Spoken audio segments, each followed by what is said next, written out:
الحمدللہ آج کے اس پروگرام کا عنوان ہے ڈالر کا ڈاکہ اور اس کا حل، حصہ 53۔ اعوذ باللہ من الشیطان الرجیم، بسم اللہ الرحمن الرحیم۔ الصلاۃ والسلام علیک یا سیدی یا رسول اللہ وعلی ازواجک و اصحابک و آلک یا سیدی یا حبیب اللہ۔ الحمدللہ لاہور شہر میں آج بروز بدھ 21 رمضان المبارک 1444 ہجری اور 12 اپریل 2023 عیسوی کا دن ہے۔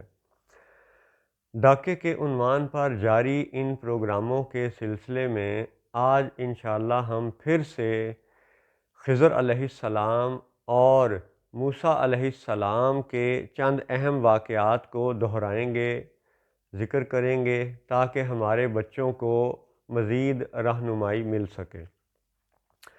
سورہ طٰہٰ قرآن پاک کی 20ویں صورت ہے اور اس کی 23ویں آیت ہے۔ ٹھیک ہے، بہت سی باتیں ہیں جن میں نمبروں کا، اعداد کا بھی ایک نسبت ہے۔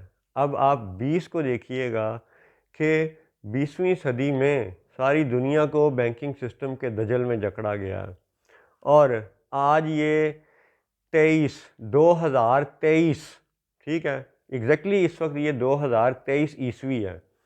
20ویں صورت 23ویں آیت تو بنتا ہے 2023 سورہ طٰہٰ کی آیت میں فرمایا گیا لِنُرِيَكَ مِنْ آيَاتِنَا الْكُبْرَى، اور یہ اس واقعے کا ذکر ہے کہ جب حضرت موسیٰ علیہ السلام اس مقدس وادی میں پہنچتے ہیں اور پھر انہیں وہ چمکتا ہوا ہاتھ اور وہ عصا مبارک، وہ ڈنڈا، وہ لکڑی کا ڈنڈا، ٹھیک ہے، جسے عین صاد الف عصا کہتے ہیں، تو وہ دو معجزات عطا کیے گئے، تو وہ جو دو بڑی نشانیاں ان کو دکھائی گئیں ان کے بارے میں فرمایا گیا لِنُرِيَكَ مِنْ آيَاتِنَا الْكُبْرَى، کہ ہم نے موسیٰ علیہ السلام کو دکھا دیں اپنی نشانیوں میں سے بڑی دو نشانیاں، لِنُرِيَكَ دکھا دی گئیں، مِنْ آيَاتِنَا الْكُبْرَى۔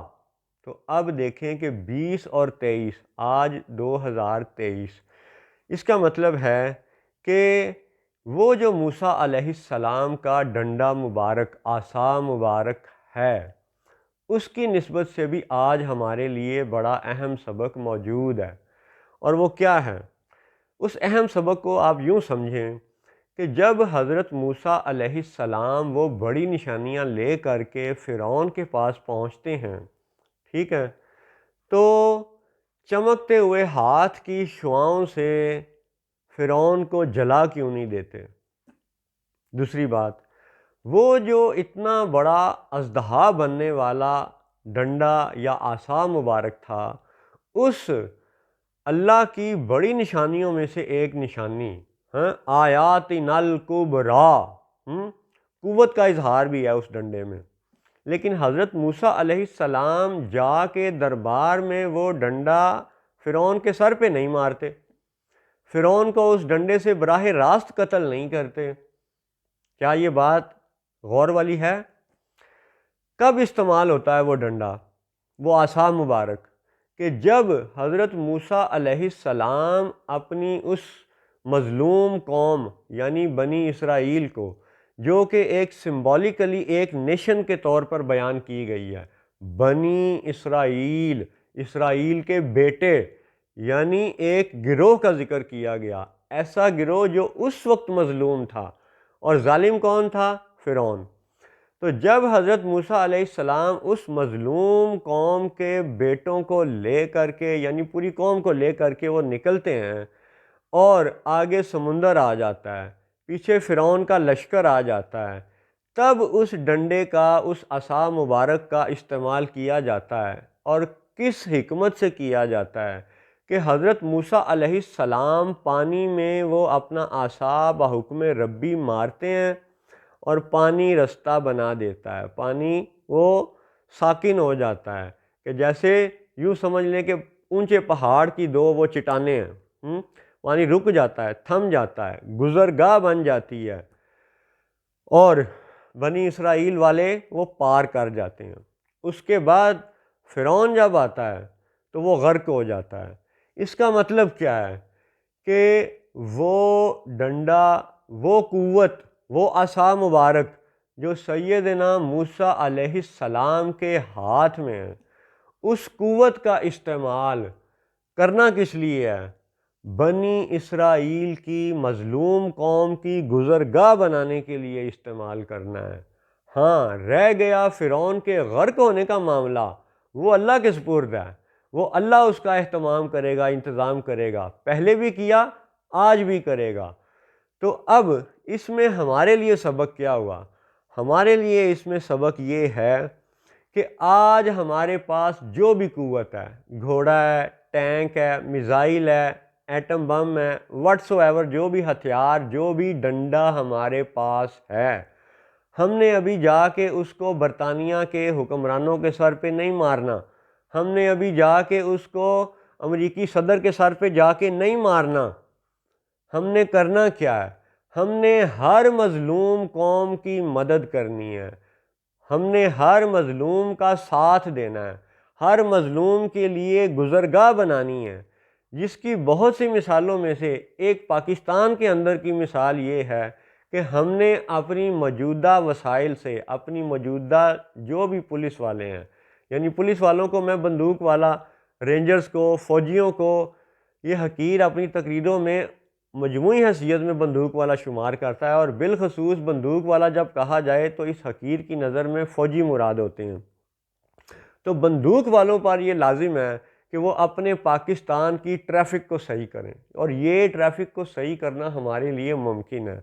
ہماری گزرگاہیں جب صحیح ہو جائیں گی، اس کے بعد اس سے متصل جو سٹیپ ہیں، جو قدم ہیں، وہ بھی انشاءاللہ اور بیان کریں گے، اور پھر ہماری منڈیاں بھی درست ہو جائیں گی، ہماری منڈیوں کی گزرگاہیں بھی درست ہو جائیں گی، ہماری کاروباری گزرگاہیں بھی درست ہو جائیں گی، معاشرہ ابھی بھی ٹھیک ہو سکتا ہے۔ شرط یہ ہے کہ ڈنڈے کو، قوت کو وہ استعمال کرے جو الہامی کتاب کا، الہامی علم کا حامی ہو، ٹھیک ہے؟ الہامی علم سے، الہامی کتاب سے دغا کرنے والا نہ ہو۔ یعنی سادہ لفظوں میں یوں سمجھ لیں کہ مثال کے طور پہ اگر ہم علماء کرام پہ نظر مارتے ہیں تو ڈاکٹر محمد اشرف آصف جلالی صاحب ہیں یا دیگر اچھے اچھے علماء کرام ہیں، وہ اس قوم کی رہنمائی کرنے پر تیار ہیں، اور فوج کے استعمال کے احکامات ایسے علماء دین کے ہاتھوں میں ہونے چاہیے کہ جو علم دین بھی رکھتے ہوں اور علم دنیا بھی جانتے ہوں۔ اور یہ جو فوجی اس وقت ساری دنیا کی سیاست کو کنٹرول کر رہے ہیں اور در حقیقت الہامی کتابوں سے دغا کر رہے ہیں، بے وفائی کر رہے ہیں، اس کی ایک نہیں، دو نہیں، پانچ نہیں، کئی مثالیں پہلے بھی بیان ہو چکی، آئندہ بھی کی جا سکتی ہیں کہ قرآن و حدیث کی کھلی نفی کرنے والے اس وقت کہیں اٹلی کے جناب وہ مذہبی اداروں پہ براجمان ہیں، تو کبھی وہ یعنی ہندوؤں کے اعلیٰ عہدوں پر براجمان ہیں، کہیں وہ مکہ جیسے مسلمانوں کے اعلیٰ عہدوں پر براجمان ہیں، اور در حقیقت قرآن سے بے وفائی کر رہے ہیں، کھلی بے وفائی کر رہے ہیں۔ دوبارہ سے اتنی گفتگو کا خلاصہ یہ ہے کہ ہم نے آج کا ڈنڈا اس کے ہاتھ میں دینا ہے جو داڑھی منڈا آرمی چیف نہ ہو، بلکہ قرآن کا جاننے والا ڈاکٹر اشرف آصف جلالی جیسا کوئی جلیل القدر عالم دین ہو، الہامی کتابوں سے وفا کرنے والا ہو، اور پھر مجموعی حیثیت میں اس ڈنڈے کو یعنی اپنی قوت کو قوم کی گزرگاہ بنانے کے لیے استعمال کرنا ہے۔ یہ ہے ایک سبق۔ اب آ جائیں خضر علیہ السلام پر، یہی رکوع جس کی نشانیاں آپ کو بار بار دکھائی جاتی رہی ہیں۔ اسی رکوع میں ذکر ہے 3 واقعات کا: کشتی، اس کو عیب دار بنایا جانا، بچہ جو کس کا بچہ تھا؟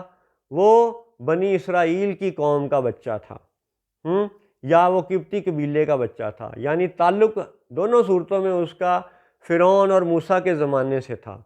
تو تیسرا واقعہ کہ کمزور ڈھہ جانے کے قریب والی دیوار کو تعمیر کیا جانا۔ اب ان تینوں واقعات کا آج کی 2023 عیسوی کی حقیقتوں میں سے ایک حقیقت کو، ایک تشریح کو، ایک تعویل کو یوں بھی سن لیں، سمجھ لیں، جان لیں، اور یہ کرسی والے یا ہمارے اچھے افسران اس کو لاگو کرنے کی کوشش بھی کریں تو انشاءاللہ حالات بہتر ہوں گے۔ تینوں واقعات کا ایک اور تشریح و تعویل والا سبق یہ ہے کہ کشتی کو عیب دار بنانا ہے، یعنی اپنا مال یاجوج اور ماجوج کو نہیں دینا، کیونکہ وہ مفت لوٹ رہے ہیں۔ 100 سال انہوں نے کیا کیا ہے؟ ساری دنیا سے مال منگوایا، پرنٹنگ پریس پہ کاغذ کو ٹھپے لگائے، کاغذ بانٹ دیے۔ آپ اس کو پاؤنڈ کہہ لیں، آپ اس کو ڈالر کہہ لیں، لیکن وہ دھوکہ دے دیا گیا، مال ساری دنیا سے چوس لیا گیا، کھینچ لیا گیا۔ ادا کیا کیا؟ پرنٹنگ پریس پہ کاغذ کے ٹھپے، چلو جی پھیلا دو کاغذ۔ تو یہ وہ یاجوج ماجوج ہیں جنہوں نے ساری دنیا کو مفت لوٹا ہے، اور وہ اپنی کرسیوں پہ بیٹھ کے مسکراتے ہیں کہ ہم نے ساری بنی نو آدم کو، تمام مذاہب والوں کو کس طرح بے وقوف بنایا ہے، اور وہ اپنی میٹنگز میں ہنستے ہیں۔ ہمیں مسلمانوں کو، اور بالخصوص سعودیہ عرب اور عرب کے یہ نجدی العقیدہ حکمرانوں کو، وہ جو کالا رنگ وہ پہنتے ہیں اس کو وہ ڈبل زیرو کہہ کے ہنستے ہیں اور واقعی میں مذاق اڑاتے ہیں۔ اس حقیر نے اپنی آنکھوں سے دیکھا، اپنے کانوں سے سنا کہ وہ اس سعودیہ والوں کے ڈبل رنگ کو وہ ڈبل زیرو کہہ کے ہنستے ہیں۔ اللہ کی قسم میں نے اپنی آنکھوں سے دیکھا۔ اللہ اکبر، لا حول ولا قوت الا باللہ العلی العظیم۔ تو کشتی یعنی مال ان یاجوج اور ماجوج تک نہیں پہنچانا، کیونکہ وہ قیمت ادا نہیں کرتے، وہ دھوکہ دیتے ہیں۔ اب ان کا نیا دھوکہ کیا ہے؟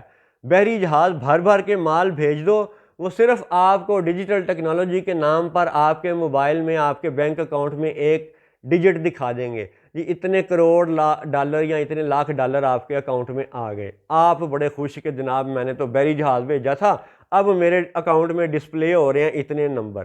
واہ، کیا ان کا دھوکے کا انداز ہے کہ ساری دنیا کا وہ مال چوس رہے ہیں اور ادا کچھ نہیں کر رہے۔ پہلے پرنٹنگ پریس پہ کاغذ کو ٹھپا لگا کے پھیلا دیتے تھے، اب اپنی اس کوشش کو انہوں نے ڈیجیٹل ٹیکنالوجی کے نام پہ اور پرکشش بنا کے آسان کر لیا کہ دنیا میں جہاں کوئی بیٹھا ہے اس کو اس کے بینک اکاؤنٹ کا ایک ڈیجٹ دکھا دو تو چلو جی قیمت ادا ہو گئی۔ واہ، سوچو ذرا کہ کس طرح وہ پوری دنیا کو لوٹ رہے ہیں۔ اسی لیے کشتی کو عیب دار بنائے جانے کا واقعہ قرآن میں ہزاروں سال بعد بھی بیان کیا گیا کہ یاجوج اور ماجوج تک کشتی نہ پہنچے۔ سبق نمبر 2، بچے کا قتل۔ وہ بچہ جو انبیاء و صالحین کی بے ادبی یا گستاخی کا مرتکب ہوگا اور اس کا تعلق فرعون یا موسیٰ کے ان قبائل سے ہوگا تو اس کا قتل کیا جانا واجب ہے، لازم ہے، اور موسیٰ علیہ السلام کے سامنے قتل کیا جانا بھی ایک حقیقت ہے۔ اب کیا اس کا یہ مطلب ہے کہ ہم لوگ اٹھیں اور جا کے ساری عیسائی دنیا کو قتل کر دیں، یا سارے ہندوؤں کو قتل کر دیں، یا سارے یہودیوں کو قتل کر دیں؟ نہ نہ بابا، ایسا نہیں ہے۔ اس حقیر نے بار بار یہ عرض کی ہے کہ آج ساری دنیا کے عوام مختلف ہیں اور حکمران ٹولہ مختلف ہے، ہر مذہب کا وہ لبادہ اوڑے ہوئے ہیں، لیکن دراصل وہ یاجوج ماجوج کے ساتھی ہیں، ظالم وہ ہیں۔ ہمارا اس بچے کے قتل کے واقعے سے تعویل بتانے کا مطلب یہ ہے کہ ہالینڈ کا کوئی اکا دکا جس نے گستاخیاں کیں، ڈنمارک کا کوئی اکا دکا جس نے گستاخیاں کیں، فرانس کے کوئی اکا دکا جنہوں نے گستاخیاں کیں، وہ سب واجب القتل ہیں۔ اور وہ ان کا قتل کن کے ذمے پہ ہے؟ سب سے پہلے مکہ والوں کے ذمے پر ہے، کیونکہ یہ قرآن کو سب سے زیادہ جاننے کا دعوے دار ہے۔ اور جب یہ انبیاء و صالحین کے گستاخوں کو قتل کیے جانے کا سلسلہ قائم ہو جائے گا تو اس کے اگلے اور پچھلے 2 واقعات وہ زیادہ پائیدار اور مضبوطی سے اپنی دنیا میں قدم جمائیں گے۔ ٹھیک ہے، پھر خلاصہ کہ ہر عیسائی کو قتل کرنا ضروری نہیں ہے، وہ غیر مسلم کی کیٹیگری میں ہے، وہ ذمی کافر تو کہلا سکتے ہیں، حربی کافر نہیں کہلا سکتے۔ حربی اور ذمی کا فرق ڈاکٹر اسرار احمد نے بھی بیان کیا، اور بھی ہمارے اہل سنت و جماعت کے بہت سے لوگوں نے بیان کیا، اور اس حقیر نے بھی پہلے کچھ بیان کیا، آئندہ بھی بیان کریں گے کہ دنیا میں اگر پوری بنی نوع انسان کے مختلف گروہ کیے جائیں تو چند گروہ یوں بنیں گے کہ مسلمان، مسلم، پھر غیر مسلم۔ اب یہ تو دو بڑے گروہ ہو گئے۔ اب جنہوں نے اسلام کا کلمہ پڑھا ان کے اندر صحیح والے مسلم یا منافق، اور اگر اسلام کو چھوڑ گیا تو مرتد۔ اچھا، دوسری طرف ادھر جو غیر مسلم ہیں ان میں سے یہ ہے کہ اگر کوئی اپنے دین مذہب پر قائم ہے اور اسلام یا انبیاء و صالحین کے خلاف یا الہامی کتب کے خلاف کوئی بدتمیزی، کوئی بد تہذیبی نہیں کر رہا تو وہ غیر مسلم ہے۔ ہاں، اگر کوئی مسلمانوں کو قتل کرے، قرآن و حدیث کے خلاف سازشیں کرے، مسلمانوں کے خلاف سازشیں کرے، دھوکہ دے، مال لوٹے، قتل و غارت کرے یا ان کا ساتھ دے، تو وہ کافر یعنی حربی کافر کے زمرے میں جاتا ہے۔ تو ان سب کے لیے، کافروں کے لیے، منافقوں کے لیے، غیر مسلم، مسلمان، مرتد، ان سب کے اپنے اپنے احکامات ہیں، سب کے لیے قتال کا حکم نہیں ہے۔ تو کشتی کا واقعہ مختصراً بیان کر دیا گیا، بچے کے قتل کو مختصراً بیان کر دیا گیا۔ اب رہ گیا تیسرا واقعہ۔ تیسرا واقعہ ہے دیوار تعمیر کیا جانا۔ اس کی حقیقت آج کیا ہے کہ دیوار وہ تھی جو کمزور تھی، ڈھہ جانے والی تھی، گر جانے والی تھی، خستہ حال تھی۔ یعنی آج کے گاؤں، ساری دنیا کے گاؤں آپ دیکھیں، پاکستان کے گاؤں آپ دیکھیں کہ ساری دنیا کے غرباء، مساکین، مفلوق الحال لوگ، مظلوم لوگ جو آج کے اس بنی اسرائیل کے مظلوم قوم ہونے کے آج کے پرتوں ہیں، ان کی دیواریں جو ڈھہ جانے والی ہیں، ان کے جو کمزور گاؤں ہیں، جو چھوٹی چھوٹی بستیاں ہیں، ان کو قائم کیے جانے کا اشارہ ہے کہ جب پاکستان یا دیگر دنیا کے ممالک اپنی اپنی چھوٹی آبادیوں پر، گاؤں پر توجہ دیں گے، ان کی دیوار تعمیر کریں گے، یعنی چھوٹے شہروں اور چھوٹے گاؤں کو آباد کرنے کا سلسلہ شروع ہو جائے گا، تو ہماری معیشت خود بخود ڈیولپ ہو جائے گی، قائم ہو جائے گی، کھڑی ہو جائے گی، اپنے پاؤں پر پہلے بھی کھڑی تھی، آئندہ مزید مضبوط کھڑی ہو جائے گی۔ شرط یہ ہے کہ بڑے شہروں کو، جو کہ دجال کے پسندیدہ مرکز ہیں، زنا کے مرکز، نشے کے مرکز، بے حیائی کے مرکز، ہر طرح سے خرابیوں کے مرکز، بڑے شہروں کو رسول اللہ صلی اللہ علیہ وسلم نے ناپسند فرمایا۔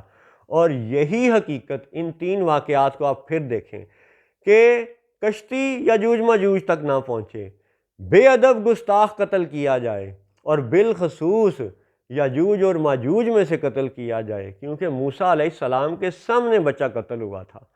اور پھر تیسری بات کہ کمزور دیوار تعمیر کر دی جائے، زیر زمین خزانوں کی حفاظت کی جائے تاکہ دو یتیم بچوں تک ان کا مال پہنچ سکے۔ اس کا مطلب ہے کہ بڑے شہروں کو چھوڑ کر چھوٹے شہروں پہ انویسٹ کرنا لازم ہے، اور یہی خضر علیہ السلام کے واقعات کا آج کی اس صدی میں اہم ترین سبق ہے کہ بڑے شہروں پہ اب اس کو مزید پیسہ لگانا بند کیا جائے، اور جو بجٹ کا بڑا حصہ ہے وہ چھوٹے گاؤں پہ، کمزور دیواروں پہ خرچ کیا جائے۔ ہاں، آج کے پروگرام کا مختصر خلاصہ، ڈنڈا، عصا حضرت موسیٰ علیہ السلام نے براہ راست فرعون کے سر پہ نہیں مارا، ٹھیک ہے، جا کے بنی اسرائیل کے لیے گزرگاہ بنائی، اور یہ گزرگاہ بنانا آج بھی ڈنڈے کے زور پہ ممکن ہے، ممکن ہے، ممکن ہے۔ اور حضرت خضر علیہ السلام کے تینوں واقعات کو دیکھیں، کشتی کا عیب دار بنایا جانا، صرف گستاخ رسول کا، بے ادب کا قتل کیا جانا، اور چھوٹی بستی زیر زمین خزانوں کو بچانے کے لیے دیوار کا تعمیر کیا جانا، گاؤں کو ترقی دینا، یہ سب باتیں آج بھی ممکن ہیں۔ اللہ نے چاہا تو انشاءاللہ اگلے پروگراموں میں مزید آیات کے ساتھ، دلیل کے ساتھ، ثبوت کے ساتھ آئیں گے، پیش کریں گے، اپنے بچوں کو وہ حقائق بتائیں گے جنہیں الہامی حقائق کہا جاتا ہے۔ السلام علیکم ورحمۃ اللہ وبرکاتہ۔